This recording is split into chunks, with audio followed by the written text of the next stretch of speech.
आपने पुलाव बिरयानी तो बहुत खाए होंगे, पर ऐसे ये यखनी पुलाव क्या आपने कभी खाया है? इतनी टेस्टी लगती है ना, हर एक चावल के दाने में फ्लेवर भरा होता है और खाने में ना बहुत ही बढ़िया लगती है।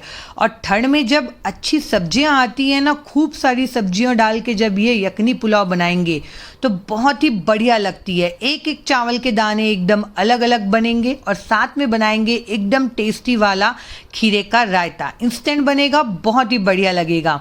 तो इसके लिए ना सबसे पहले यहाँ पे लॉन्ग ग्रेन वाले राइस ले लेना है। जो लंबे वाले चावल आते हैं ना, कोई भी ले सकते हैं आप बासमती राइस में। तो इसे हमें 2 कप लेना है यहाँ पे नाप के। कोई भी कटोरी वगैरह सेट कर लीजिएगा।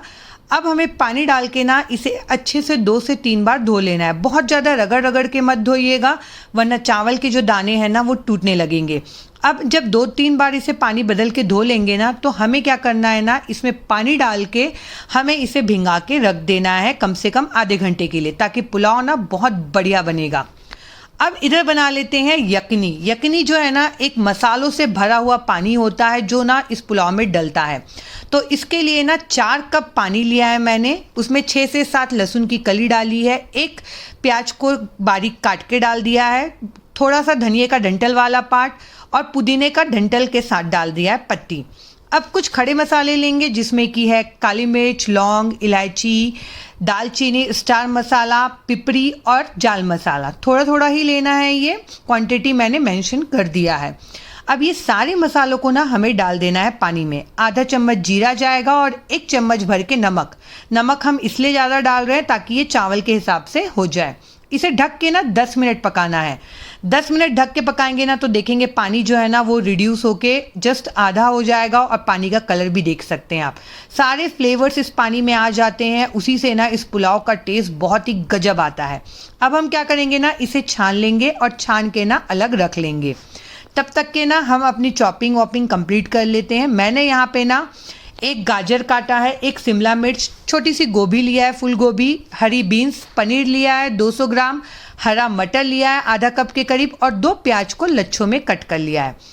अब एक कढ़ाई में तेल गरम करने के लिए चढ़ा दिया था। तेल जैसे ही गरम होगा ना, हमें प्याज को डाल देना है और प्याज को ना हमें अच्छे से सुनहरा कलर होते तक के भुनना है, जैसे कि हम बिरयानी वगैरह के लिए बरिस्ता बनाते हैं ना, बिल्कुल वैसे ही।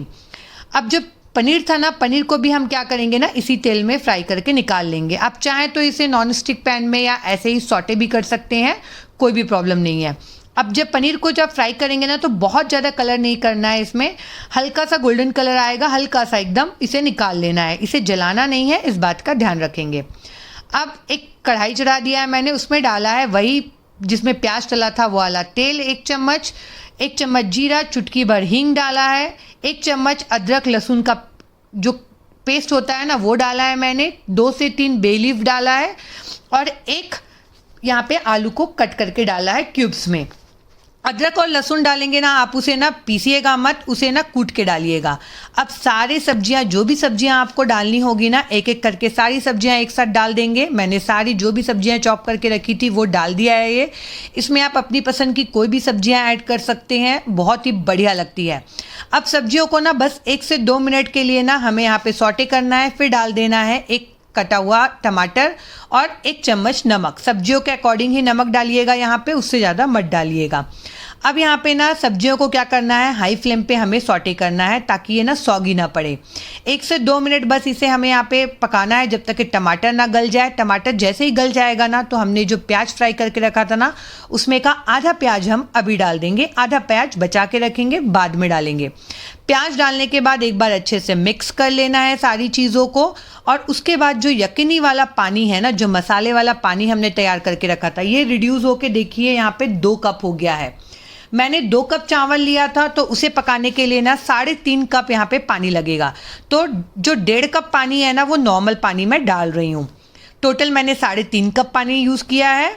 और उसके बाद फ्राई किया हुआ पनीर भी डाल देंगे इसी स्टेज पे, ताकि पनीर फीका ना लगे, सारे मसालों का फ्लेवर पनीर में आए।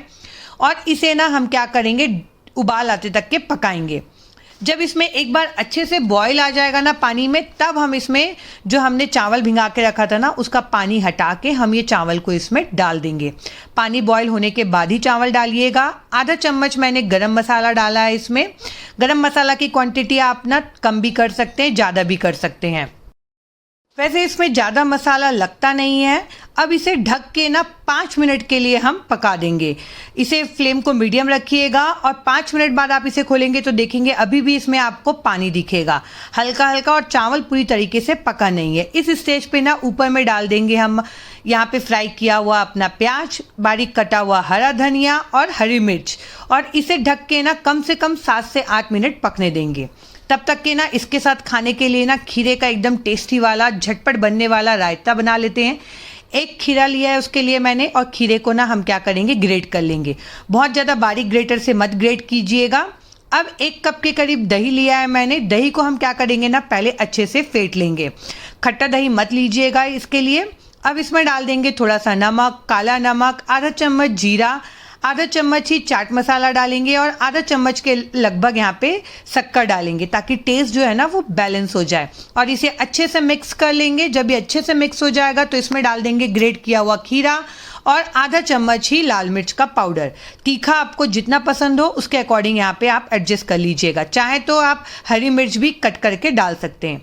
बारीक कटा हुआ यहाँ पे पुदीने की पत्तियाँ डालेंगे और बारीक कटा हुआ हरा धनिया, और इसे कर लेंगे मिक्स। ये जो रायता है ना, आप पराठों के साथ, आप पकौड़ों के साथ, दाल चावल के साथ, किसी के साथ भी खाएंगे ना, बहुत ही बढ़िया लगता है। और इस पुलाव के साथ तो एकदम गजब टेस्ट आता है। देखिए मैंने 7 से 8 मिनट इसे पकाया था। अब मैं आपको दिखा रही हूँ, खोल के देख सकते हैं आप कितना बढ़िया अच्छे से पक चुका है। कॉर्नर से आप चेक करिएगा हटा के, एक भी पानी नहीं दिख रहा है, और चावल यहाँ पे कितने खिले खिले बने हैं आप देख सकते हैं। और एक एक चावल के दाने में ना इतना फ्लेवर भरा होता है ना कि क्या ही बताऊं। आप यकीन मानिए, आप बिरयानी, अलग से पुलाव वगैरह खाना भूल जाएंगे अगर आपने एक बार ये यकीनी पुलाव को ट्राई किया तो। बहुत ही बढ़िया लगती है, और ठंड में ना अभी सब्जियां भी बहुत बढ़िया आती है, तो ऐसे गर्मा गर्म पुलाव खाने का ना मज़ा ही कुछ और होता है। एकदम सिंपल है बनाना, बिल्कुल भी तामझाम नहीं है, कम मसालों में बहुत ही बढ़िया बनती है। तो ये यकीनी पुलाव की रेसिपी ना आप ज़रूर से ट्राई करिएगा, अपने घर वालों को खिलाइएगा। और देखिए मैं आपको दिखाती हूँ कि आलू भी कितने अच्छे से पका है और पनीर भी कितना सॉफ्ट है। आप ये ट्राई करिए और मुझे कमेंट करके बताइएगा कि आपको ये रेसिपी कैसी लगी। आपको मेरी रेसिपीज़ अच्छी लगती है तो प्लीज़ मेरे चैनल को लाइक करिए, सब्सक्राइब करिए। मैं मिलती हूँ अपने अगले ब्लॉग में एक नई रेसिपी के साथ। Bye bye.